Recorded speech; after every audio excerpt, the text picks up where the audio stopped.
Hello everyone. इससे पहले का पार्ट हमने कंप्लीट किया था। अगला है आंगल मराठा संघर्ष। 1680 में शिवाजी के पुत्र संभाजी अपने भाई राजा राम के विरुद्ध उत्तराधिकार के युद्ध में विजय प्राप्त करने के बाद सिंहासन पर बैठे।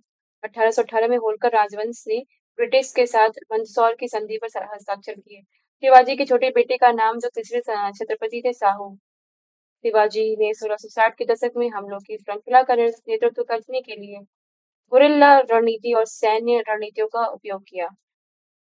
शिवाजी का जन्म हुआ था शिवनेरी किले में। पानीपत की तीसरी लड़ाई लड़ी गई थी 1761 में। पानीपत के तीसरे युद्ध में अहमदाबाद गादी से युद्ध किया गया था मराठों ने। सालबाई की संधि पर मई 1782 में हस्ताक्षर किए गए थे, जिसने पहले एंग्लो मराठा युद्ध को समाप्त कर दिया था। मराठों ने अहमद शाह अब्दाली से पराजित होकर तख्ता खो दी थी 1761 में। बसीन की संधि पर हस्ताक्षर किए गए थे 1802 में। महाराणा प्रताप के घोड़े का नाम था चेतक। बाजीराव द्वितीय को दी जाने वाली पेंशन नाना साहब को दिए जाने हेतु पैरवी के लिए कोर्ट ऑफ डायरेक्टर के समक्ष लंदन गया था अजीमुल्लाह खां। अगला युद्ध और वर्ष सूची। द्वितीय आंग्ल मैसूर युद्ध 1780 से 84। द्वितीय आंग्ल फ्रांसीसी युद्ध 1750 से 54। द्वितीय आंग्ल मराठा युद्ध 1803 से 5। द्वितीय आंग्ल अफगान युद्ध 1878 से 80। बाजीराव पेशवा के दत्तक पुत्र का नाम था नाना साहब। सिराजुद्दौला लॉर्ड क्लाइव द्वारा परास्त हुआ था के युद्ध में पलासी। 19वीं शताब्दी में भारत की ओर विस्तार का डर एंग्लो अफगान संबंधों का आधार था रूस। ईस्ट इंडिया कंपनी के बारे में यह टिप्पणी की कि कंपनी एक असंगति है, परंतु यह उस व्यवस्था का भाग है जहां सब कुछ असंगत है। GB Macaulay.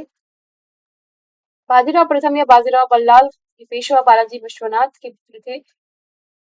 तृतीय अंग्रेज मराठा युद्ध के परिणाम स्वरूप पेशवाओं के प्रांतों का विलय बम्बई प्रेसिडेंसी में हो गया था। भारत में पुणे के मराठा पेशवा बाजीराव द्वितीय और अंग्रेजों के बीच बसीन संधि पर हस्ताक्षर किए गए थे 1802 में।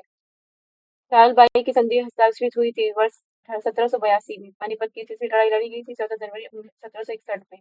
बाजीराव प्रथम 1720 से 40 ईस्वी तक शासक था पेशवा। उन्हें कभी पेशवा की राजधानी के रूप में जाना जाता था। बाजीराव द्वितीय 1796 से 1818 के पेशवा वंश का शासक था। वर्ष 1818 में मराठों द्वारा ब्रिटिशों को किए गए आत्मसमर्पण से मराठा साम्राज्य का अस्तित्व समाप्त हो गया, जिससे तीसरा एंग्लो मराठा युद्ध समाप्त हुआ 1818। इस तरीके से हमारा ये भी पार्ट कंप्लीट हुआ। अगला पार्ट नेक्स्ट वीडियो में। Thank you so much. Please subscribe and share.